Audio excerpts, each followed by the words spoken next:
कौन बोला? Political science शायद पॉलिटिकल साइंस ही है।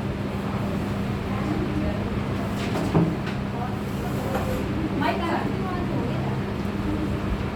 नहीं, क्यों उछलते फिर रहे हो? सारे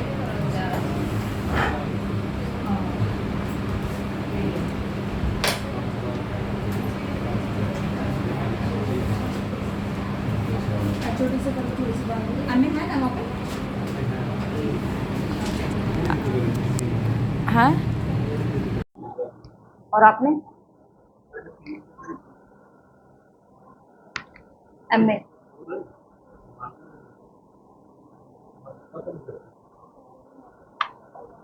मुझे लगा तुम दोनों ने साथ ही किया।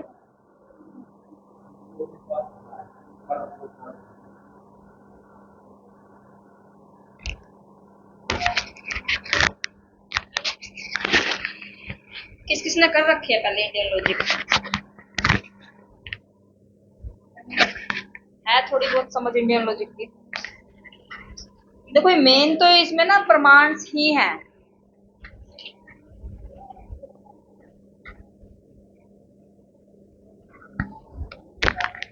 और आपने ये तय करके नहीं रखा था ना, तभी ऐसे उलझ हो रखा। मैंने भी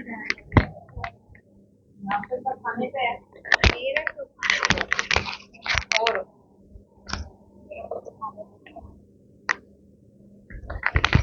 बताना किसका इंडियन लॉजिक पेज नंबर 6.34।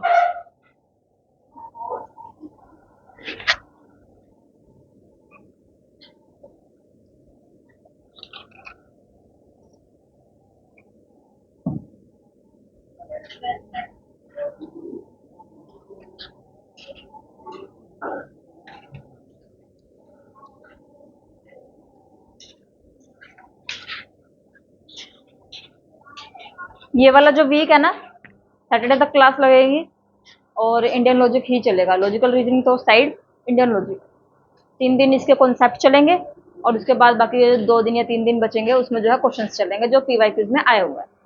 ठीक है, ये पूरा 1 हफ्ता लग के देना पड़ेगा तब जाके समझ में आएगा, अदरवाइज नहीं आ सकती। ठीक है, देखो इसमें फर्स्ट पेज पे है 6.32 पे 6.32।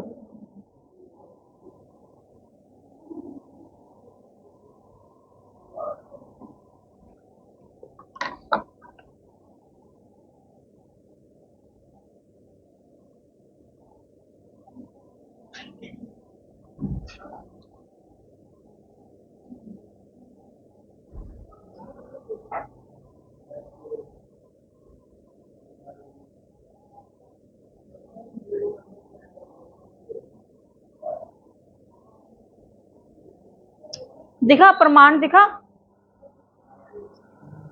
ये इस साइड इंग्लिश वाली बुक है, हिंदी वाली इंग्लिश वाली बुक में देखो ये इसका जो फर्स्ट पैराग्राफ है ना, वहीं से ही 4 क्वेश्चन आ चुके हैं। वहीं से देखो फर्स्ट लाइन में क्या दिया हुआ है, द जनरल साइंस। जहां पर भी वर्ड देखने के लिए मिले ना जनरल, तो उसका मतलब क्या होता है?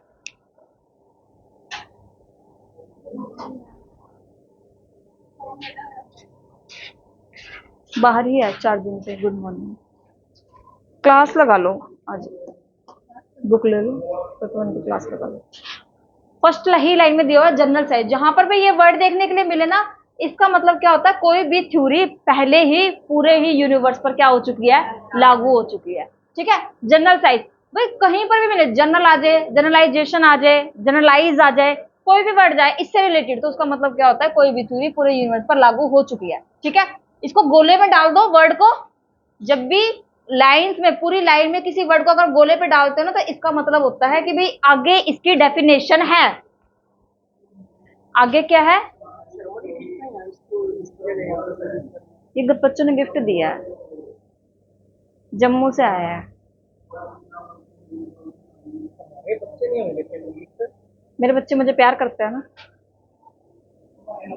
देखो कितना बड़ा हैम्पर आया मेरा गिफ्ट का।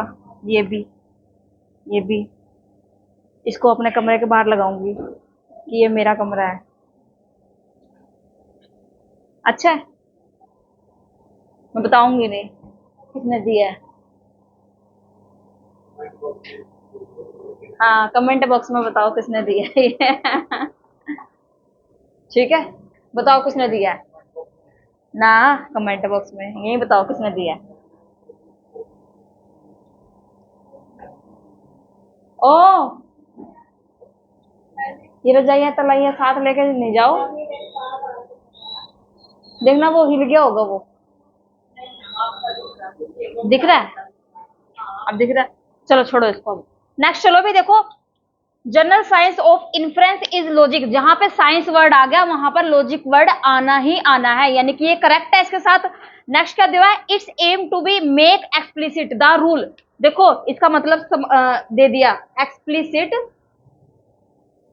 The rule. मतलब बताओ जरा इसका क्या है। जो चीज मैंने बोली है, जनरल साइंस का मतलब क्या होता है कि जब कोई भी थ्योरी जो है पूरे यूनिवर्स पर लागू हो जाती है। नहीं, इसका बेस है, जब कोई भी थ्योरी पूरे यूनिवर्स पर लागू हो जाती है। और इसी का इंग्लिश में मतलब क्या आ गया, एक्सप्लिसिट द रूल। सेम ही है, पेपर में आ चुकी है ये लाइन, पहली ही लाइन आ चुकी है पेपर 1 पेपर 2। ध्यान से सुन लो, बुक में जो आपका जो बेस है ना उसको क्लियर कर लो, एडवांस लेवल मायने नहीं रखता। अब बताया ना, ये छोटे से पैराग्राफ में चार क्वेश्चन आए हुए हैं। नेक्स्ट लाइन चलो, नेक्स्ट लाइन ये है आपकी इन्फ्रेंसेस। इन्फ्रेंसेस का मतलब कहता है जब किसी एक चीज को बेस बनाकर हम कंक्लूजन निकालते हैं। लिख लो इसको, इन्फ्रेंस का मतलब क्या होता है, जब किसी एक नॉलेज को बेस बनाकर हम दूसरी नॉलेज पे पहुंचते हैं। जैसे कि अनुमान, सुना है ना अनुमान।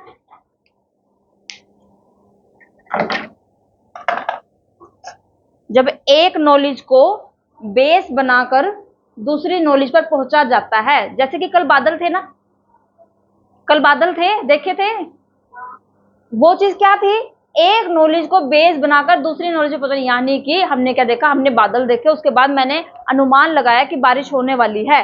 एक नॉलेज को, अब एक बच्चा पढ़ ही नहीं रहा, क्या मैं कह सकती हूँ कि एग्जाम क्वालिफाई होगा? कह सकती हूँ। एक लगा हुआ है दिन रात, पॉसिबिलिटी है ना कि हो जाएगी। तो वो क्या है, एक नॉलेज को बेस बनाकर दूसरी नॉलेज पे पहुंचना क्या कहलाता है, इन्फ्रेंस कहलाता है। नेक्स्ट चलो, inference are ruled govern step from one or more proposition. मैंने वर्डिंग क्या बोली है, एक नॉलेज को बेस बनाकर दूसरी नॉलेज पे पहुंचना। और यही लाइन को इन्होंने बुकिश लैंग्वेज में क्या दे दिया, एक प्रोपोजिशन से दूसरी प्रोपोजिशन पे पहुंचना क्या कहलाता है, इन्फ्रेंस कहलाता है। ये बुकिश लैंग्वेज होगी। प्रोपोजिशन का मतलब ही होता है एक स्टेटमेंट से दूसरी स्टेटमेंट की तरफ जाकर कंक्लूजन को निकालना। यहां पर है, आया भाई समझ में। अगर बुक नहीं भी है ना, हिंदी वाली बुक है, तो अपने सिर्फ वर्ड्स लिखो और उनके मीनिंग लिख लो साइड साथ में, बाकी कॉपी में लिखना है कॉपी में लिख लो। नेक्स्ट चलो, नेक्स्ट क्या कहता है, जब हम प्रोपोजिशन होगी या फिर प्रोमाइसिस होगी, दोनों का मतलब एक ही होता है, या फिर हो गया स्टेटमेंट, तीनों का मतलब एक ही होता है। किसी एक चीज को बेस बनाकर दूसरी नॉलेज पे पहुंचना क्या कहलाता है, इन्फ्रेंस, और दूसरा नाम क्या है, अनुमान। ठीक है, और उसको क्या बोलते हैं, जब एक नॉलेज को बेस बनाकर इन्फ्रेंस पे पहुंचना, उसको बोलते हैं कंक्लूजन। सिंपल है ये है।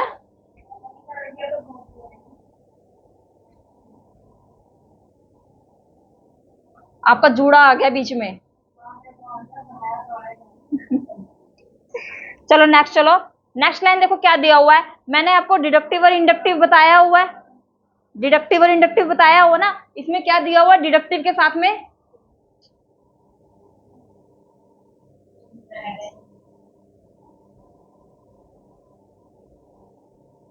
क्वेश्चन आ चुका है अभी इसका।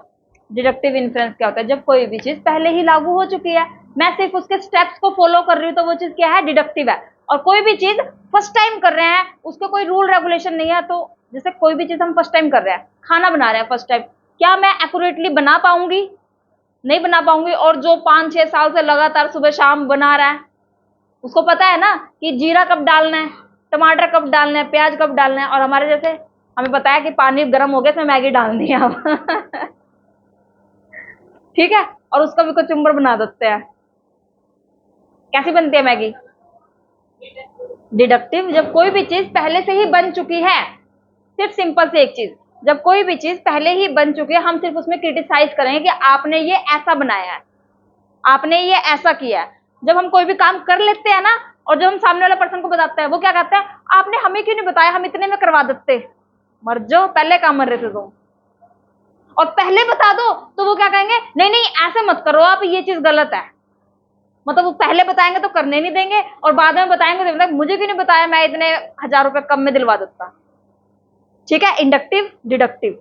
सेल्फ से अगर हम कोई भी काम कर रहे हैं तो वो चीज क्या होती है, गलती अगर खुद से हो तो क्या होता है, हम उसको छुपाने की कोशिश करते हैं। मम्मी ने दूध गर्म करने के लिए बोला, उबल गया वो, अपने आप में तो ऐसे सफाई करके आएंगे उसकी जैसे पता ही नहीं चलेगा। और मम्मी को एंट्री के साथ ही पता चल जाता है क्या कर दिया, आज दूध उबाल दिया, ठीक है, एक काम दिया था वो भी नहीं करना ढंग से।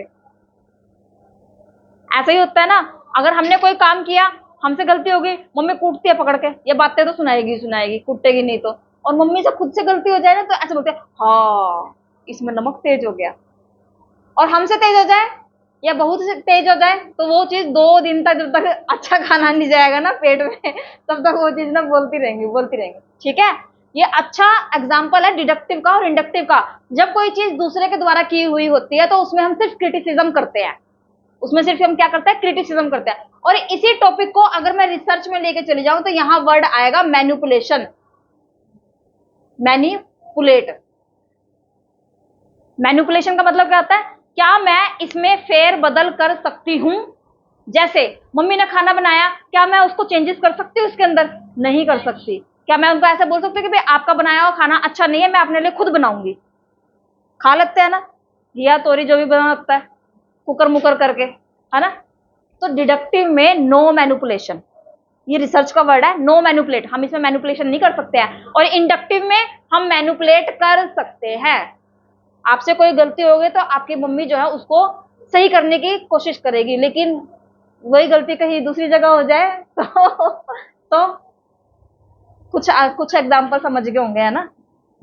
ज्यादा आपको खुल के बोलने की जरूरत नहीं है ना, कहीं पता लगा किसी दिन मेरी क्लास लग रही है नेक्स्ट चलो, deductive inference is one that is intended to be valid, यानी कि जो चीज पहले ही, अब मैंने आपको आते ही एक बात बोली कि मैं फ्राइडे को आपका डाउट सेशन करवाऊंगी, क्या मैं किसी ऐसे टीचर को बुलाऊंगा जिसका एग्जाम क्वालिफाई नहीं है, ऐसे को बुलाऊंगा जो वैलिड है। ठीक है, ये डिडक्टिव का मतलब क्या है, जो चीज वैलिड है। आया, नेक्स्ट देखो, whereas a valid inference is one of which the conclusion must be true, यानी कि जिसकी पहली स्टेटमेंट भी ट्रू है, जिसकी सेकंड स्टेटमेंट भी ट्रू है, और जिसका कंक्लूजन भी क्या हो जाएगा, ट्रू हो जाएगा। अब एक चीज देखो, मेरे पास 100 रुपए थे, सामने वाले के पास 50 रुपए थे, मैंने एक्सचेंज कर दिया, क्या चीज सही है ये? आपके पास 100 थे, साथ वाले के पास 50 थे, एक्सचेंज कर दो, जिसके पास 50 थे उसके पास 100 हो गए, वो तो खुश हो गया, लेकिन जिसके पास 100 थे उसको 50 दे दिए। सिंपल सी चीज है, अगर सारी चीज ट्रू ट्रू ट्रू है तो वो चीज वैलिड है, ट्रू फॉल्स, ट्रू दे दिया तो वो चीज क्या हो जाएगा, फॉल्स हो जाएगा। सिर्फ ये चीज ना एक्सचेंज से, नोट वगैरह से अच्छे से समझ में आते हैं। जैसे 2 भाई बहन होते हैं, अगर सेम चीज घर में लेके जाओगे तो ठीक है, एक ही जैसी चीज अगर कलर भी अलग हो गया ना तो दूसरे वाले की नजर तो उस पर जाएगी कि भाई हाँ वो पिंक वाला मुझे दो। जैसे हम लेते हैं ना सामान लेते हैं तो लड़कियों के लिए पिंक कलर का ले लगता है, जैसे मैंने गुल्लक ली, मैंने लड़की के लिए तो पिंक कलर की ले ली, लड़के के लिए मैंने कोई ऐसा डार्क सा कलर ले लिया, तो वो लड़के की नजर भी ना पिंक कलर पे रहेगी, उसको तो पिंक दे दिया। ठीक है, ये वो चीज है। चलो नेक्स्ट, चलो नेक्स्ट क्या बोलता है, ये इंडक्टिव का दिया, सेकंड स्टेटमेंट जो है इंडक्टिव की दिया, डिडक्टिव समझ में आ गया तो इंडक्टिव भी समझ में आ गया। ठीक है, इंडक्टिव का क्वेश्चन आया, डिडक्टिव का क्वेश्चन आया हुआ है, इन्फ्रेंस का क्वेश्चन दिया हुआ है, जनरल साइंस का क्वेश्चन दिया हुआ है, एक्सप्लिसिट द रूल ये भी दिया हुआ पेपर में। कितने क्वेश्चन गिनवा दिए, सिर्फ पैराग्राफ से। नेक्स्ट देखो अब क्या है, ये छोड़ दो, इसमें से एक वर्ड इंपॉर्टेंट है बस, ये नेचर ऑफ सर्टेनिटी। कहां पहुंच गई हूं मैं, सॉरी। सेकंड वाला पैराग्राफ देखो, सेकंड वाले पैराग्राफ की जो सेकंड लाइन है वो इंपॉर्टेंट है। वात्स्यायन जो हमारे प्रमाण है वो किसके द्वारा दिए गए हैं, और ये क्वेश्चन स्टेटमेंट में पूछा जा चुका है। प्रमाण किसके द्वारा दिए गए हैं, वात्स्यायन के द्वारा। अब ये हिंदी मेरे को आती नहीं इसकी, बताना जरा, ठीक है। ये लिखा हुआ है इंग्लिश में, अंग्रेजों ऐसे क्या कहते हैं, सर्विस करके ही चलेगा, वैसे नहीं चल सकता।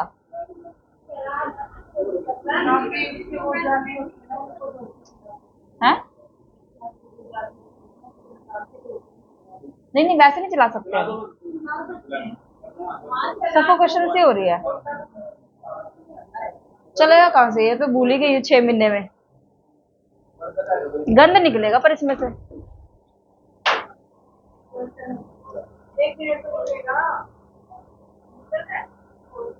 अगर ये पर्दा नहीं होता ना तो मेरे मुंह पे आता।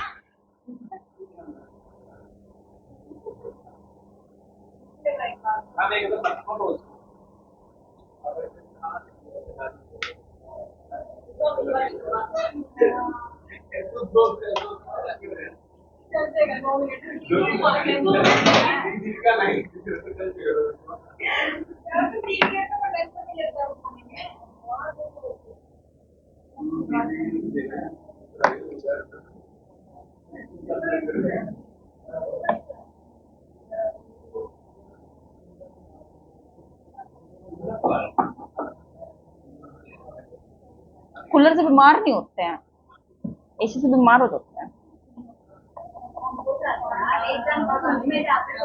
मैं तो होंगी नहीं, देखो भाई साफ सीधी सी बात है।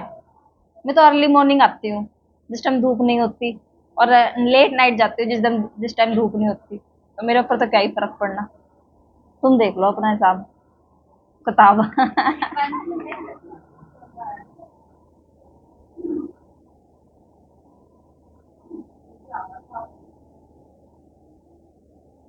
221 पे चल रहा है।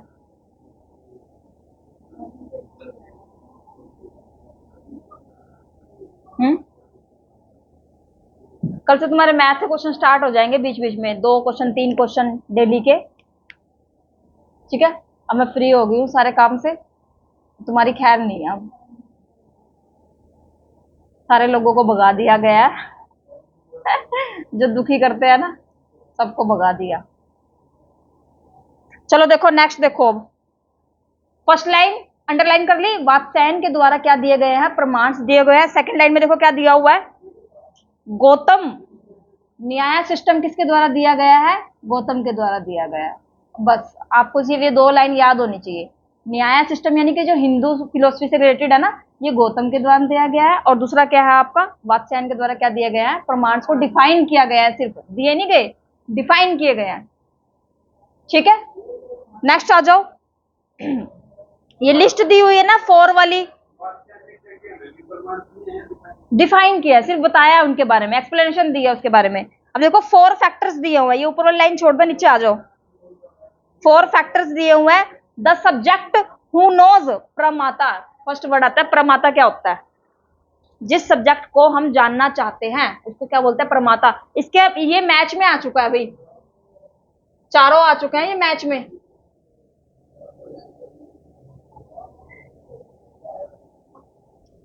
है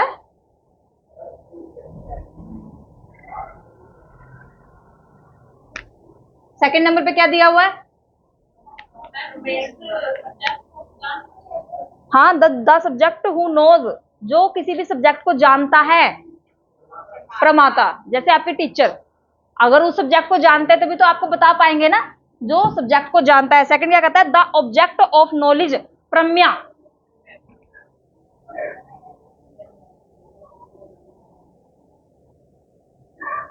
प्रम्या, जिस भी नॉलेज को आप जानना चाहते हो, नॉलेज को जानना चाहते हो उसको क्या बोलते हैं, प्रम्या, ठीक है। थर्ड पे क्या है, प्रमाण।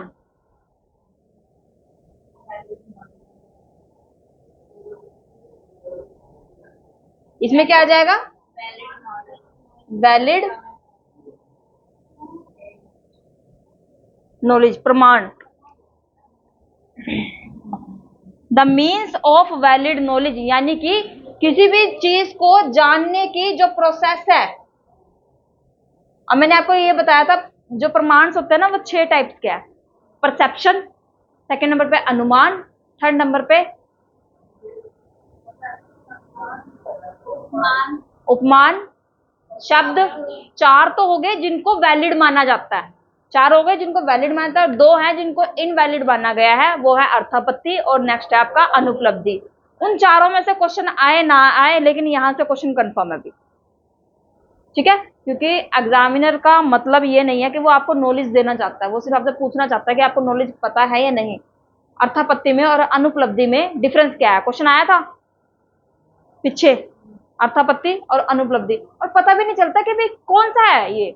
वो एक सिचुएशन देते हैं, जैसे हमारे पेपर में आया था ज्योग्राफी वाले पेपर में कि भाई एक ऑफिस में 2 बंदे बैठे हुए हैं, सॉरी अपने ऑफिस में बैठा हुआ है वो, और वो कुछ टाइम के लिए वहां से बाहर चला गया। जब वो वहां से वापस आया तो उसने देखा कि वहां पर जो है कॉफी के कप पड़े हुए हैं, तो वो अर्थापत्ति है या अनुपलब्धि है। अर्थापत्ति का मतलब होता है जब अकॉर्डिंग टू सर्कमस्टांसिस, हमारे सराउंडिंग एरिया की वजह से हम अपना अर्थ लगा लेते हैं, और अनुपलब्धि क्या होता है जब किसी चीज के ना होने से मैं अपनी नॉलेज को ग्रहण कर रही हूं। तो इसमें क्या था, एक तो मैंने सर्कमस्टांसेस देखे, कप कप रखे हैं वहां पे, और दूसरा मैंने क्या देखा, किसी चीज के ना होने से, यानी कि वो बंदा वहां पर नहीं था। अब आंसर क्या दोगे भाई,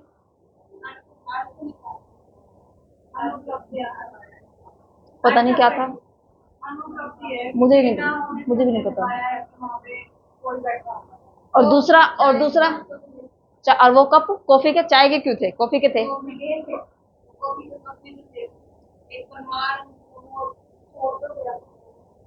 सर्कमस्टांसेस, सर्कमस्टांसेस, वो अब एग्जाम्पल देखोगे ना तब समझ में आया, कुछ एक आधा वर्ड मैंने मिस भी कर दिया होगा इसमें से, ठीक है, मुझे नहीं पता, मैं भी तुम लोगों के जैसी ही हूं, मैं कुछ अलग थोड़ी हूं। जो किसी सब्जेक्ट को जानता है प्रमाता, जिस चीज को जानना चाहते हो प्रम्या, प्रोसेस क्या रहेगी उसकी वो प्रमाण होता है, और 4th नंबर पे क्या आता है, क्या है सबसे लास्ट में,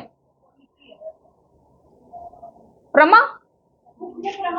प्रमा का मतलब यहाँ पे वो हो जाएगा कंक्लूजन, कि उस चीज का कंक्लूजन क्या निकला है, रिजल्ट क्या निकला है। और ये वर्ड ना वो है जो आपको यहाँ से निकाल के ना, जितनी चीजें मैंने बताई हैं कॉपी में लिखनी है, ये बुक में नहीं रखना, ठीक है, इसको कॉपी में लिखना जरूरी है।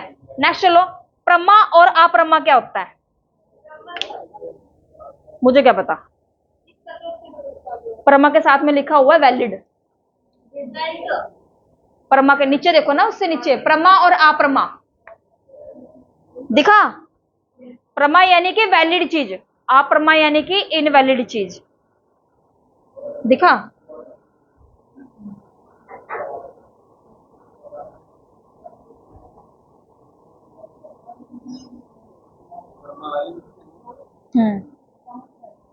प्रमा क्या हो जाता है, वैलिड, और अप्रमा इनवैलिड। अब क्वेश्चन इसका पूछा हुआ है कि प्रमा में कौन कौन से प्रमाण आएंगे, फर्स्ट परसेप्शन, सेकंड अनुमान, थर्ड शब्द, फोर्थ उपमान।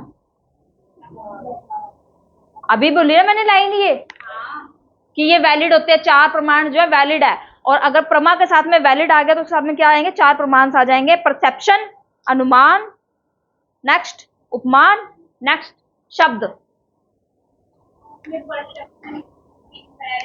इन्फ्रेंस का मतलब अनुमान ही होता है, कंपैरिजन का मतलब उपमान।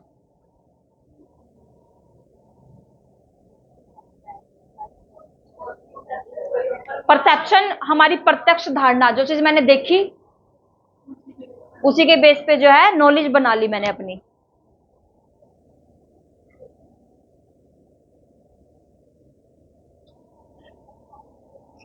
नेक्स्ट ये देखो, अप्रमा में क्या लिखा हुआ है, रोंग एप्रीहेंशन ऑफ एन ऑब्जेक्ट, यानी कि गलत, एक तो होता है कॉम्प्रीहेंशन, एक होता है एप्रीहेंशन, यानी कि गलत चीजें बताइए मैंने इसके बारे में, तो वो चीज क्या है, इनवैलिड है। जैसे कि हमारी मेमोरी के आधार पर स्मृति के आधार पर मैं कोई किसी भी चीज को प्रूव करने की कोशिश कर रही हूं, कर सकती हूँ। अपनी मेमोरी के आधार पर मैंने कोर्ट में जाके बोला कि मुझे याद है ये चीज, प्रूफ कर सकती हूँ, इनवैलिड है ना। नेक्स्ट देखो क्या है, डाउट। डाउट के साथ में देखो क्या लिखा हुआ, समस्या लिखा हुआ है। नेक्स्ट लिखा हुआ है एरर। एरर के साथ में क्या लिखा हुआ है, ठीक है। नेक्स्ट है हाइपोथेटिकल रीजनिंग, यानी कि तर्क भी हमारे किस में आएंगे, इनवैलिड जाएंगे। हाइपोथेटिकल, मैं अपनी परिकल्पना बना रही हूं, पेपर के बाद मैं अपनी मम्मी के पास जाऊंगी 1 महीने के लिए, ये हाइपोथेटिकल रीजनिंग है, क्योंकि ये 1 महीना होगा ही नहीं, ठीक है। आया समझ में, ये हमारी उपज है ना, मेरे दिमाग की उपज है कि अब वो चीज पूरी होगी या नहीं होगी, वो तो जून में पता चलेगा, ठीक है। आया चलो नेक्स्ट, चलो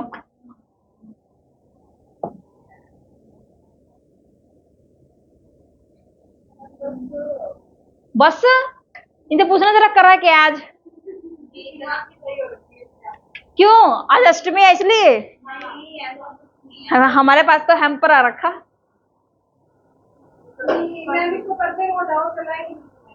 चला है, पता है 12,000 का था इसी ये,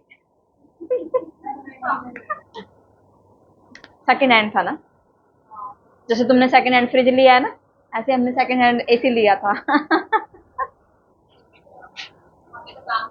मुझे याद दिलवा दिया करो, ये चली रहती है, मैं बकवास करने में लगी रहती हूँ। कभी कभी तो ना मैं जैसे फ्री से बैठी होती है ना, रात को चला लेती हूँ, खुद को हंसी आती है, मतलब सुनते हुए क्या बकवास किए जा रहे हैं, किए जा रहे हैं। ठीक है, थोड़ी बहुत हंसी मजाक भी होने चाहिए। हाँ, बच्चे बोर हो जाते होंगे जो देखते होंगे।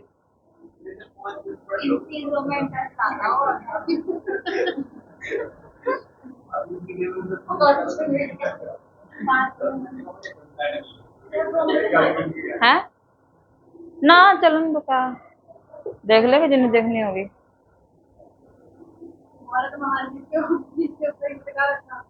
15 अगस्त मनाया था हमने, हल्के में ले रहे हो।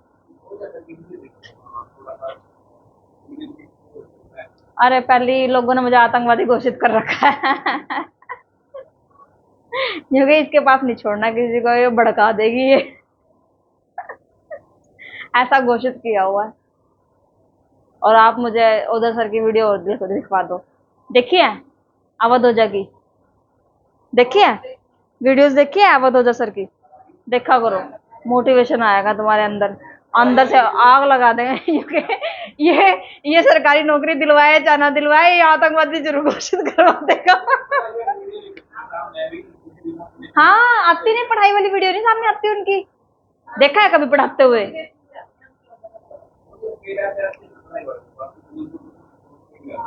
वो परना सा बांध के आज, ये कहे भगवान तुम शक्ति बरकरार रखना, युद्ध के मैदान हम अपने आप खोज लेंगे।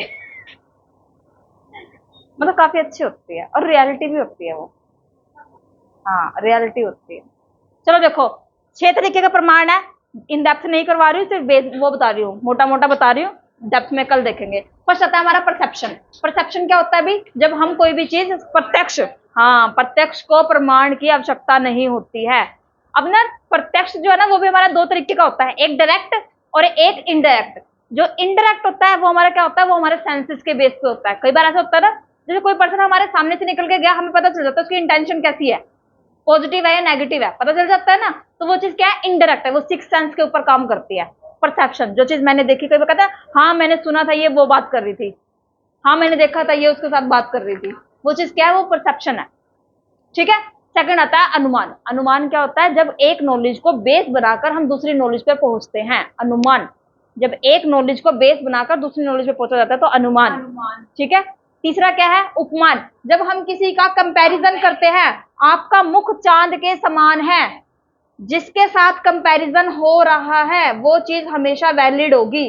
वैलिड का मतलब जो पूरे यूनिवर्स में लागू है, चांद सबके लिए एक ही है ना, आपका मुख चांद के समान है। अब मैं ऐसा कह सकती हूँ कि आपका मुख इसके समान है, वो तो खुद इनवैलिड है, नहीं कह सकते ना हम, यानी कि जिसके साथ कंपैरिजन कर रहे हैं वो चीज वैलिड होनी बहुत जरूरी है। आया एग्जाम्पल समझ में आया? ये पेपर में आ चुका है, ये पेपर में आ चुका है कि अगर हम दो सिमिलर चीजों को कंपेयर कर रहे हैं तो क्या वो उपमान है? नहीं है। दो सिमिलर चीजों को आप कंपेयर नहीं कर सकते कभी भी। डिसिमिलर चीजें, डिसिमिलर है ना, हमका हमारा मुंह का चांद, देख लो जरा, आपका मुख चांद के समान है, मेरा तो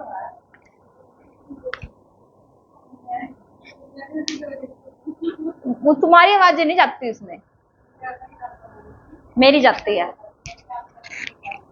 ना। हाँ मिक्सअप हो जाते, इतना क्लियर नहीं सुनाई देता। बोल रहे हो क्या दिक्कत है? हस्बैंड थोड़ी देखेंगे उसको।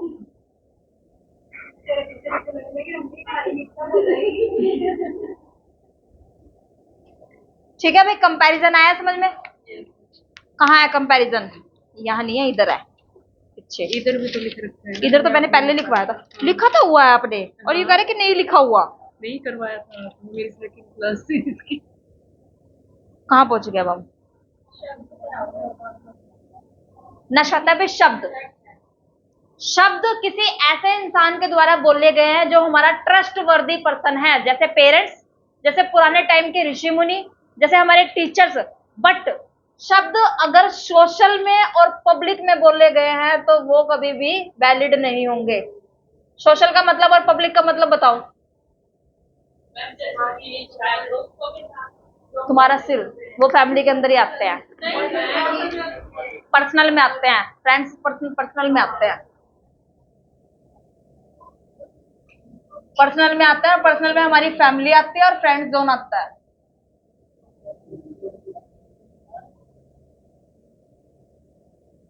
बाहर था, ठीक है। इसके ऊपर आता है इंटीमेसी, जिसके अंदर क्या आते हैं? हस्बैंड वाइफ, ठीक है। सेकंड नंबर पे पर्सनल, थर्ड नंबर पे सोशल, फोर्थ नंबर पे पब्लिक। पब्लिक में कौन से लोग आते हैं जिनको आप जानते नहीं हो? बस से उतरे किसी को जानते हो? किसी से कोई लेना देना है? नहीं है। समाज में अपने घर से बाहर निकले वो समाज स्टार्ट हो गया। वहां आप कोई आंखों के सामने आएगा तो गलती से वैसे मुंडी नीचे गिर जाती है ना। मेरे घर वालों को बोल जाते हैं कि तुम्हारी लड़की तो नमस्ते भी नहीं करती। अच्छा मैं रास्ते में मुंडे रखती चलूं? कोई दिखता ही है, देखती नहीं, मैं इधर मुंह कर लेती हूँ सीधा। एक्टिवा में किसको पता चल रहा है? एक बात की बात बताती हूँ। सुबह के 4:30 बजे से मैं अपने घर से निकली। उस टाइम मैं मेरे मम्मी पापा का ना वो थेरेपी का सामान रखने जाती थी सुबह सुबह। तो भाई एक औरत बुजुर्ग थी तो हमारी कास्ट की बुजुर्ग थी, हाथ में पत्थर लेके और आई, कहती वहां उधर जा रही है, मुझे भी वहां छोड़ दे। तो ठीक है छोड़ देती। और मैं खाना डालते हुए चलती हूँ बच्चों को, जिन बच्चों को मैं खाना डाल रही हूँ उन बच्चों को वो पत्थर मार रही है। बताओ मेरा रिएक्शन क्या होना चाहिए था सुबह सुबह, वो भी 4:30 बजे। मैंने उसको एक्टिवा से उतारा, मैं उतर उधर इस पे मैं खाना डाल रही हूँ, वो ना डर गई, डर लगता हुआ वो मुझसे भी डर गई कि भाई हाँ ये ऐसे क्यों बोल रहे। उन्होंने जाकर मेरी मम्मी को बोल दिया। मम्मी जब 7 बजे वहां गई, लाइन लगती है वहां, तो बोली भी तेरी लड़के ऐसे ऐसे बोल रहे। ये तुमने क्या किया था जो उसने ऐसा बोला? ये मैं उसको कुत्तों को पत्थर मार रही थी। क्योंकि वो तो हमारी नहीं सुनती, तेरी तो क्या ही सुनेगी इस चीज के पीछे में। बताओ जरा सुबह से इतना मोटा पत्थर लेके चल रही हो साथ में कि ये किसको मारेगी, इनको कुत्तों को मार लेगी। वहीं तो मेरे बच्चे खड़े, वो वहीं मैं खाना डाल रही हूँ, वहीं एक्टिवा के पास बढ़ गई। मैं ये बोलती हूँ कि भाई जब मैं एक्टिवा मेरे पास ये खोते हैं ना तो मेरे से दूर खड़े हो, क्योंकि वो मुझे जानते हैं, तुम्हें नहीं जानते हैं। तुम उनके लिए अननोन हो, और तुम मेरे पास आओगे तो तुम उनके दुश्मन हो। अभी तो चलो मैं ज्यादा नीचे नहीं रहती, लेकिन पहले तो मैं 1 घंटा 1.5 घंटा नीचे ही रहती थी उनके पास। जितने दायरे में मैं होती थी ना उतने दायरे में कोई आ नहीं सकता। अब भी अगर नीचे बैठ गई हूँ ना उतने दायरे में कोई आ नहीं सकता। अभी तो जैसे वर्किंग डेज होता है मंडे से लेकर सैटरडे तक, वर्किंग डेज में वो ऊपर नहीं आते हैं, और आएंगे तो 6 बजे के बाद आएंगे, क्योंकि अभी तक गई नहीं है।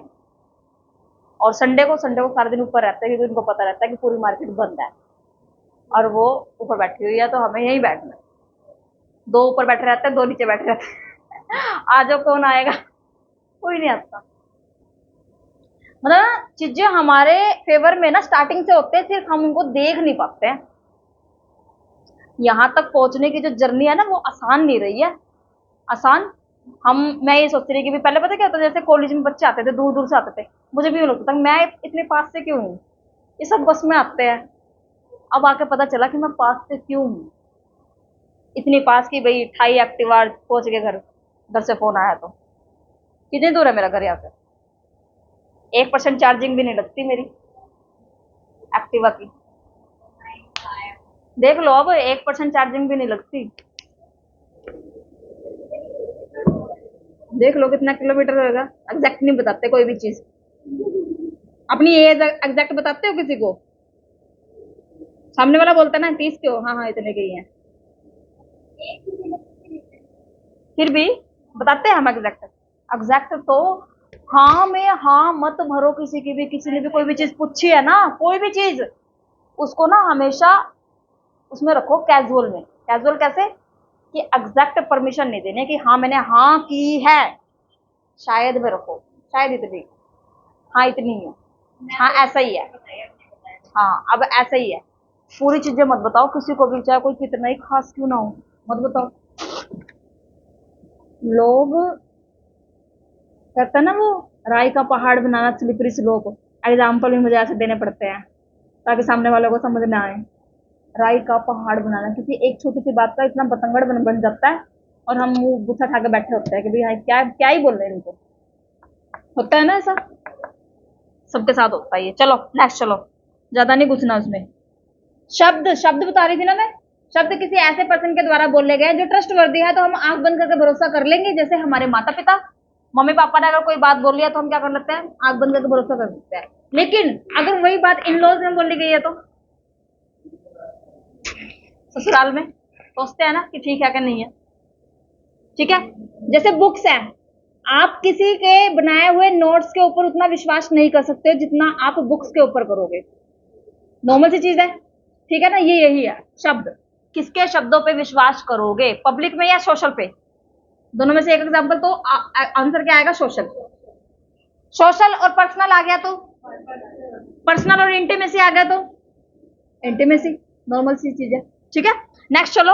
उपमान हो गया, उपमान हो गया। अरे जिसमें ज्यादा क्लोज वाले रिश्ते आ सकते हैं, हस्बैंड वाइफ, गर्लफ्रेंड बॉयफ्रेंड, और बताऊं पर्सनल में हमारे बीच में जो दूरी होती है ना वो थोड़ी सी ज्यादा होती है। जैसे कि मम्मी से बात कर रहे हैं, पापा से बात कर रहे हैं, भाई से बात कर रहे हैं, ऐसा तो नहीं है कि बिल्कुल बिल्कुल ऐसे बिल्कुल सट के भाभी है, जिनके साथ हम बहुत क्लोजली बात करते हैं, क्लोजली हर एक बात शेयर कर लेते हैं। पब्लिक में या सोशल में शेयर कर सकते हो क्या? हर एक बात को पापा के साथ शेयर कर सकते हो, हर एक बात को? तो इंटीमेसी वाले में क्या होता है, इसमें हर एक बात जो है शेयर हो रही है। ठीक है, सब तरीके गए, मम्मी पापा के मजाक नहीं देखे, नहीं देखे, लड़ाइयां नहीं देखी मम्मी पापा की कैसी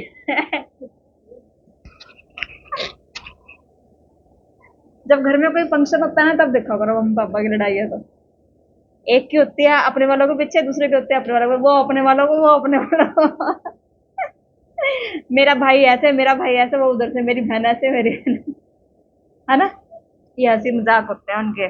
नेक्स्ट चलो, उपमान हो गया। नेक्स्ट होता है अर्थापत्ति। अर्थापत्ति क्या होती है? जब अकॉर्डिंग टू सर्कमस्टांसिस हम किसी भी चीज के रूल और रेगुलेशन लगाते हैं। जैसे कि एग्जाम्पल दो।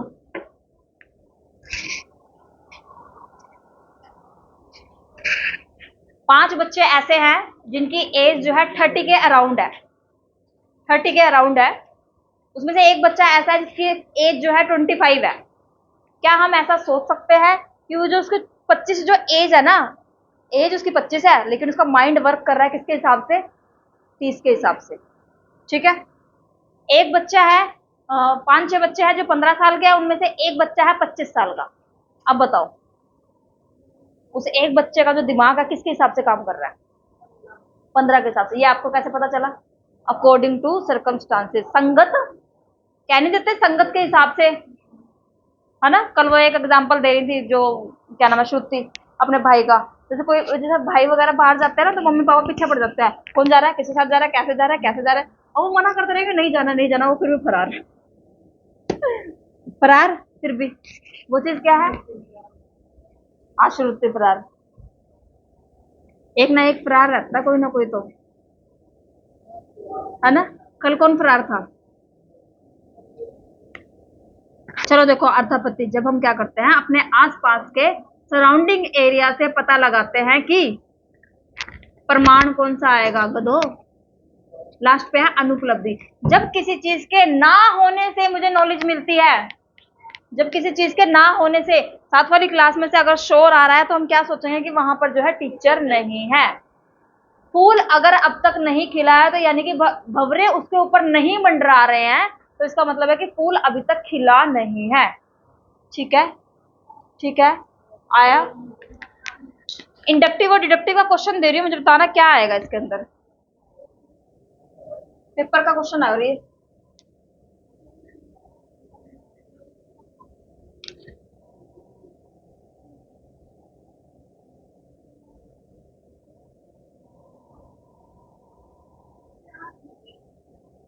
ये इंडक्टिव का एग्जाम्पल है या डिडक्टिव का एग्जाम्पल है।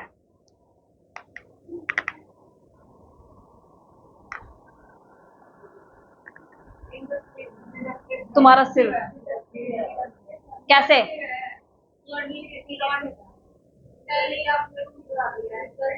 पहले ही मैंने रिजल्ट बता दिया है, अब उसके पीछे का लॉजिक ढूंढ रहे हैं। ये लॉजिक है ना, कि इसको मल्टीप्लाई करा है तो हमारा ये आया है। ठीक है, दूसरा क्वेश्चन था 2 प्लस, अब ये बताओ इंडक्टिव है डिडक्टिव है। ये इंडक्टिव है, क्योंकि हमें वो वर्ड ढूंढना है जिसकी वजह से आंसर जो है 4 आएगा। इंडक्टिव डिडक्टिव, शुगर तुम्हारे समझ में आ गई, नहीं तुम मेरा बेड़ा गर्क करोगे और कुछ नहीं। सारे इंटेलिजेंट हो तुम, मुझसे तो ज्यादा इंटेलिजेंट हो जो मैंने ऑब्जर्व किया। ग्रेजुएशन के मार्क्स बताना अपने, परसेंटेज ग्रेजुएशन में, और ग्रेजुएशन के बता दो। ग्रेजुएशन के भी मुझसे ज्यादा ही होंगे आपके, बताना।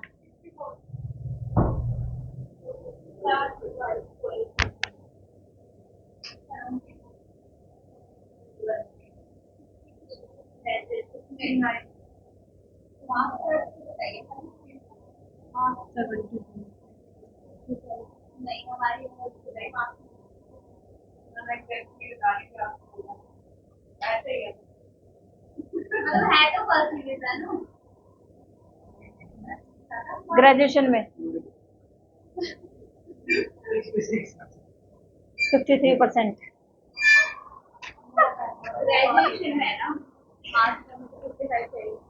और पोस्ट में तो बराबर ही है दोनों।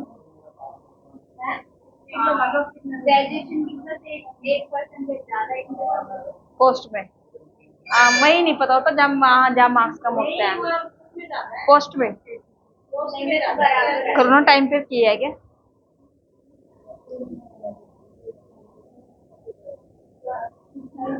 मेरे 56%। 56 क्या करे, ठीक है ठीक है। 56 क्लियर कर ही लिया ना, नेट के लिए तो 55 थी ना, बात खत्म।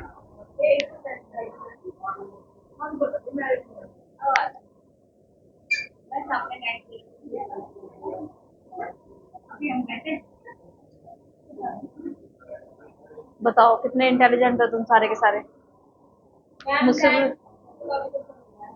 क्या फर्क है। हमारे लिए 10वीं पास हो जाते तो मैं और नॉर्मल नॉर्मल आ गई, 90 95 आधे से पता नहीं, मैं तो छोले देके पास हुई थी 10वीं में भी। मेरे पापा को तो पूरी उम्मीद थी ये फेल होएगी।